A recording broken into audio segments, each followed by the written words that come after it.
For years, Pokemon fans swore that Mew was hiding under a truck near the SS Anne. Dozens of players spent hours trying to unlock the secret, swearing they saw someone's cousin's friend do it, but it was all fake. Just like the rumors that Sonic and Tails were hiding in Super Smash Bros. Melee, all you had to do was defeat 20 enemies in Cruel mode. Players tried and failed, convinced they were doing it right.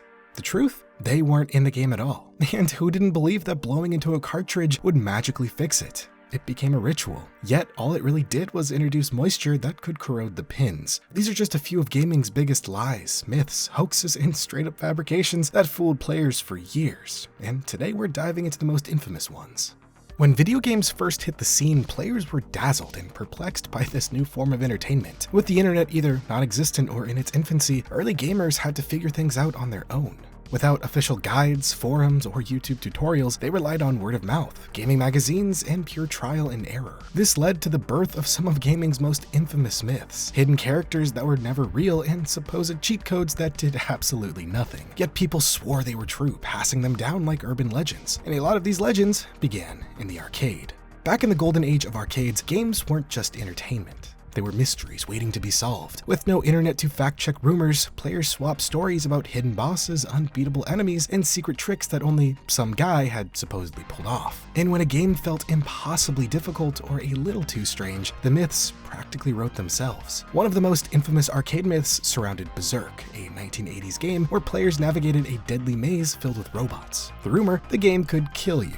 On April 3rd, 1982, 18-year-old Peter Bukowski entered Friar Tuck's game room in Calumet City, Illinois. After playing and beating the high score in Berserk, he collapsed and was pronounced dead the same day. Stories spread about players suffering fatal heart attacks after achieving high scores, with the eerie coincidence of Bukowski's death fueling the myth. However, investigations into Bukowski's death led to the conclusion that 2-week-old scar tissue in his heart led to a heart attack that was triggered by the stress of the game. But this caused rumors to spiral into absurdity. But as you can imagine, no, Berserk itself does not have any supernatural powers. But that didn't stop players from believing this otherwise. Just like how players swore there was a legendary hidden character in Street Fighter 2. The myth started thanks to a mistranslation of Ryu's victory quote: "You must defeat Shenlong to stand a chance." Some players took that literally, assuming Shenlong was a secret boss. In actuality, in the original Japanese version, Ryu says, "If you cannot overcome the Rising Dragon Fist, you cannot win." The term Rising Dragon Fist refers to his Shoryuken attack, but when it was translated into English, the phrase became Shenlong. Now, this mistranslation happened because instead of translating the full phrase, they misread Shoryu as two separate words, and romanticized it using a Chinese pronunciation, Shenlong. This made it sound like Ryu was referring to a person instead of his Shoryuken move, creating the hoax of this mysterious hidden character. This myth gained serious traction when Electronic Gaming Monthly published an April Fool's prank in 1992. Claiming you could unlock Shenlong by meeting impossibly difficult conditions, like surviving multiple rounds without even taking damage. Even though it was a joke, players spent years searching for Shenlong. And in a similar vein, in the original Mortal Kombat, players swore there was a hidden character named Ermac, a red ninja who was supposedly as rare as Reptile. The rumor started because of a debug menu in the arcade version, which listed Ermacs, short for error macros. Some players misinterpreted this as a name of a secret character, and soon word spread that Ermac could be unlocked through a series of impossible steps. Like every other rumor at the time, gaming magazines helped fuel this hoax, with some publishing supposed screenshots of Ermac in action. And for years, players searched for him. Except, of course, he wasn't real. But the legend became so popular that Midway eventually made Ermac real in later games. He debuted as a fully playable red ninja in Ultimate Mortal Kombat 3, proving that sometimes fan rumors can actually shape a game's future.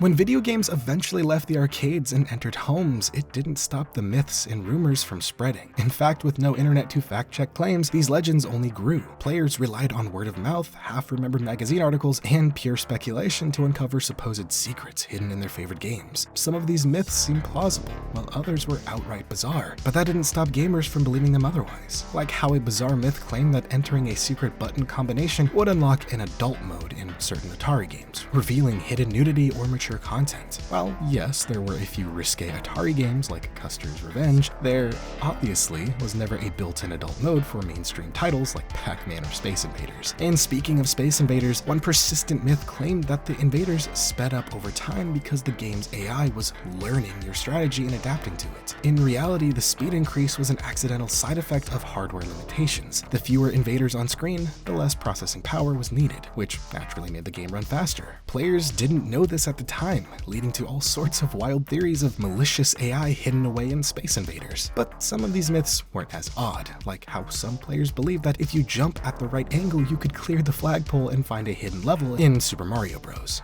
Well, on most levels this was impossible, but in certain hacked or glitched versions, players could get past it only to find an endless void. Or in Pokemon Red and Blue, players believed that pressing B plus down while throwing a Pokeball would increase the catch rate. Well, this did absolutely nothing, as Pokemon catch rates were predetermined the moment you threw the ball.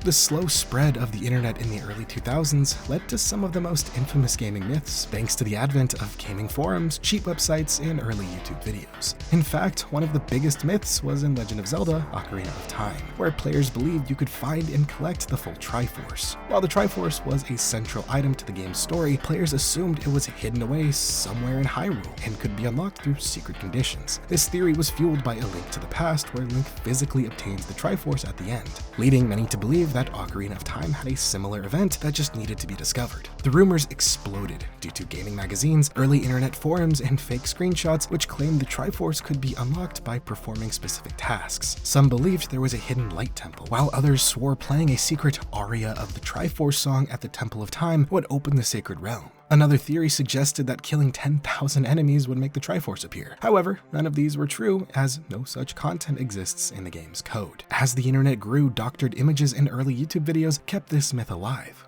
Some screenshots showed Link holding the golden Triforce above his head, while others depicted it inside of a chest. Hacked versions of Ocarina of Time even tricked players into thinking they had finally unlocked it.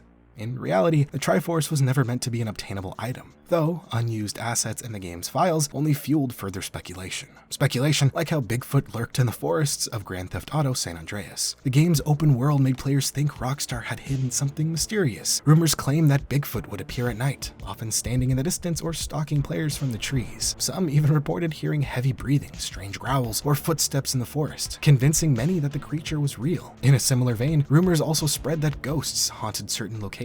One of the most infamous alleged hauntings was the ghost cars, a phenomenon where abandoned cars in the woods would roll downhill on their own. Players believed that these were haunted vehicles driven by spirits, and some even claimed that visiting a Mount Chiliad cabin at 2 a.m. would reveal a ghostly figure of a crying woman. For both Bigfoot and ghosts, fake screenshots and early YouTube videos greatly fueled the myths, further blurring the lines between reality and hoax. However, Rockstar eventually confirmed that Bigfoot was never in the original game, nor were there any ghosts. But speaking of ghosts and ghouls, we have to talk about Call of Duty: World at War. As with the creation of Nazi zombies, myths and legends about the game spread like wildfire. One of the eeriest myths in World at War's Nazi zombie mode was the belief that shadowy ghost figures could be seen lurking outside the windows in Nackeren Totem. Players swore that if you looked outside at the right moment, you could spot dark silhouettes standing in the distance, watching the bunker. Some claimed these figures would disappear when approached, adding to the idea that they weren't zombies but spirits of fallen soldiers or even ghosts of past players who failed to survive. In reality, the shadow figures were just zombie models loading in the background. Due to World at War's older graphics engine, the game would sometimes preload enemy models outside the map,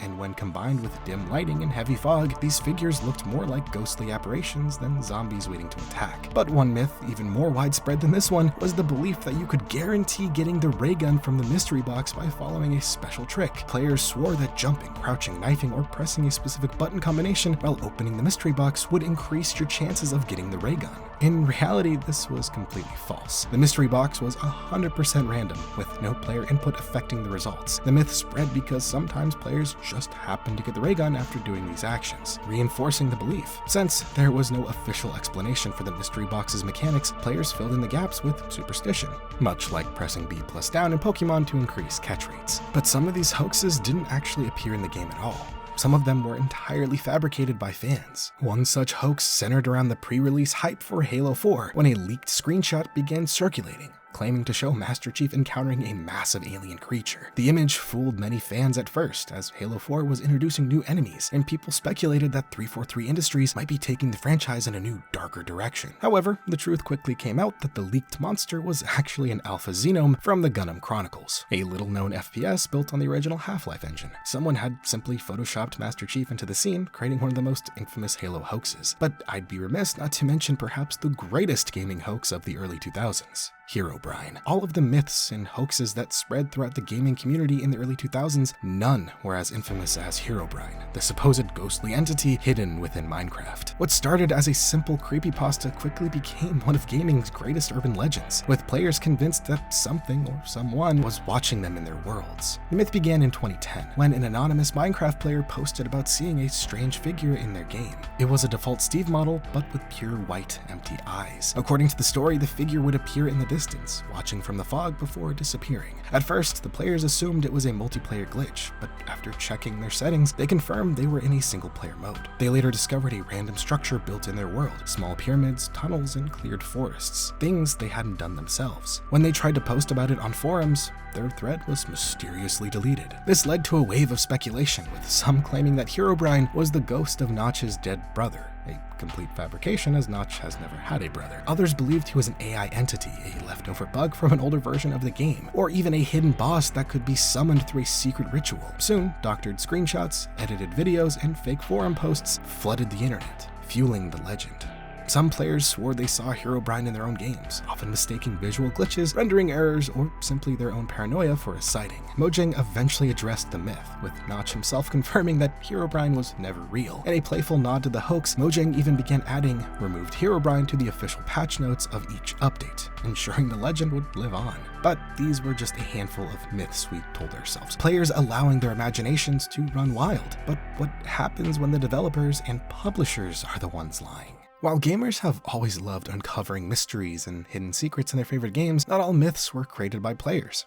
Some of the biggest gaming hoaxes didn't come from speculation or playground rumors. They came directly from the developers and publishers themselves. Whether it was fake gameplay demos, overhyped promises, or outright lies, studios have often misled their audiences to build hype and sell more copies. And one of the most infamous examples of this is Killzone 2's gameplay demo. At E3 2005, Sony unveiled a jaw-dropping gameplay demo for Killzone 2, showcasing hyper-realistic visuals, incredible explosions, and next-gen AI. The trailer blew audiences away and became one of the most hyped reveals of the PlayStation 3 era. However, it was later exposed that the footage was entirely pre-rendered CGI, not real-time gameplay. While Killzone 2 still looked impressive when it finally launched, it never lived up to the impossible expectations set by Sony's deceptive E3 presentation. And speaking of deception, at E3 2011, Gearbox Software presented an incredible demo for Aliens: Colonial Marines, featuring smart enemy AI, dynamic lighting, and smooth animations that captured the tense horror of the Alien franchise. Yet when the game finally launched, players were met with a disaster: terrible graphics, broken AI, and laughably bad animations. Investigations later revealed that the E3 demo was completely fake. It wasn't actual gameplay, and the final version was nowhere close in quality. Much like how Hello Games hyped up No Man's Sky like it was the second coming of gaming. Players were promised seamless multiplayer, massive space battles, complex ecosystems, and a universe full of unique discoveries. When the game launched in 2016, none of that was there.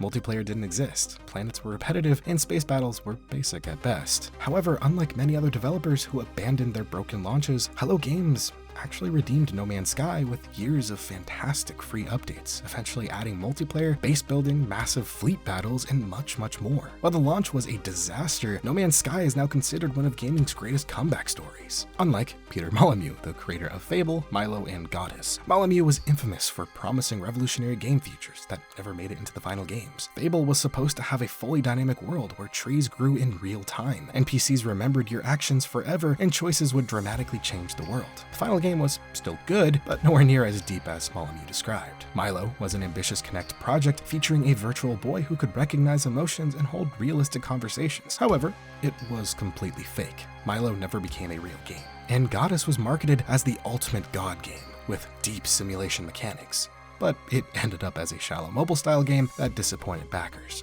The thing is, all of these cases share a common theme: developers and publishers overhyping, misleading, or outright faking parts of their games to build excitement. But why do we keep falling for these lies? Why do we want to believe? Gaming myths and industry lies don't just appear out of nowhere. They thrive because of how we, as players, think. Whether it's a fake promise from a developer or a fan-made hoax that spirals out of control, gaming lies spread because they tap into our excitement, nostalgia, and psychological biases. Game developers and publishers know how to build hype, often stretching the truth to sell their vision. They release pre-rendered trailers disguised as gameplay, promise features that aren't fully developed, and use buzzwords to make their games sound more ambitious than they actually are. Companies count on our excitement overriding our skepticism, and by the time the truth comes out, millions of copies have already been sold. And one of the biggest reasons myths and hoaxes spread so easily is that players love the idea of hidden content. Games have a long history of including Easter eggs, secret characters, and unlockable areas. So when a new rumor starts circulating, it feels plausible. The more mysterious or unexplored a game's world feels, the more likely players are to invent and believe new myths. But sometimes people swear they remember something that never actually happened. This is a case of the Mandela effect, a psychological phenomenon where large groups of people share the same false memory. Like how some Zelda fans remember playing a demo of Ocarina of Time that supposedly included a third temple in the early game, even though no such demo ever existed. Or players insist they saw Sonic and Tails in Super Smash Bros. Melee,